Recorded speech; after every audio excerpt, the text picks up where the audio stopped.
મિત્રો, પાટડી તાલુકાના ખારાગોટા ગામે જે હિન્દુસ્તાન સોલ્ટ દ્વારા જે નોટિસ આપવામાં આવી હતી, ત્યાં માણસોની અરજી સાંભળીને આપણે પાટડી દસાડા તાલુકાના ધારાસભ્ય શ્રી અહીં તાત્કાલિક હાજર થઈ ગયા છે.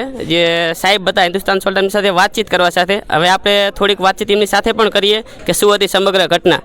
તો સાહેબ, તમે થોડુંક શું ઘટના હતી તે જણાવશો?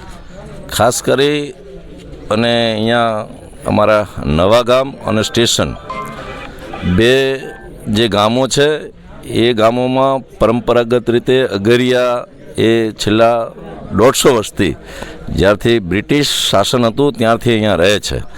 અને મોટા ભાગે પહેલાં બ્રિટિશ શાસન પછી હિન્દુસ્તાન સોલ્ટ આવ્યું અને હિન્દુસ્તાન સોલ્ટ એમાં અગરિયા કામ કરતા હતા. એટલે એ હિન્દુસ્તાન સોલ્ટે પોતે પણ એ અગરિયાને જે સવલતો પૂરી પાડવાની થાય એ સવલતો પૂરી પાડતા હતા. આવા જે એમના પોતાના મકાન હોય તો એ હિન્દુસ્તાન સોલ્ટના મકાનોના એ રેન્ટના સ્વરૂપમાં એ લઈ રહ્યા હતા, પણ એમાં એ પેનલ્ટી લખતા હતા.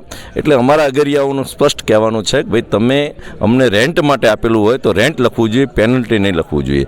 એક વિષય એ હતો. અને બીજા નંબરમાં રહેણાંકવાળા જે મકાનો છે જેટલા અહીંયા રહે છે એ આગામી સમયની અંદર એ સરકાર સાથે વાર્તાલાપ કરીને પણ એ જે અગરિયા જ્યાં રહે છે ત્યાં પોતાનું મકાન એના નામે થાય એના માટેની પણ ચિંતા અમે કરવાના છીએ. કારણ કે અત્યારે હાલ એ અગરિયા છે એ હિન્દુસ્તાન સોલ્ટનું પણ ભાડું ભરે છે અને એની સાથે સાથે ગ્રામ પંચાયતને પણ એ મિલકત વેરો આપે છે. આવી બે ધારી નીતિ જે ચાલી રહી છે એના સંદર્ભમાં રિજિયોનલ મેનેજર એમના હિન્દુસ્તાન સોલ્ટના એને આજે બધા અગરિયા સાથે મળ્યા છીએ અને એમનું પોઝિટિવ એટીટ્યૂડ હતો, સકારાત્મક વાત હતી કે જે કંઈ પ્રશ્નો છે એ પ્રશ્નોની અંદર હિન્દુસ્તાન સોલ્ટ એ આ વિસ્તારના અને અગરિયાના વિકાસમાં એના ઉત્થાનમાં અમે હંમેશ સાથે રહેશું અને કોઈ પણ પ્રશ્ન હોય તો એ અમે લોકોની સાથે વાર્તાલાપ કરી અને જનપ્રતિનિધિ તરીકે ધારાસભ્ય તરીકે તમારી સાથે પણ વાત કરીને આ પ્રશ્નનું નિરાકરણ કરીશું. પણ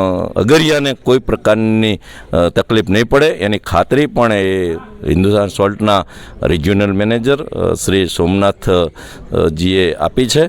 એટલે અમારા અગરિયો આજે જે અમે રજૂઆત કરી છે એનાથી સંતુષ્ટ છે અને આગામી સમયમાં કોઈ પણ પ્રશ્ન હશે તો ધારાસભ્ય તરીકે મેં એમને ખાતરી આપી છે કે હું તમારી સાથે છું. તમારા દરેક પ્રશ્નોનું નિરાકરણ કરવામાં અમે કટિબદ્ધ છીએ.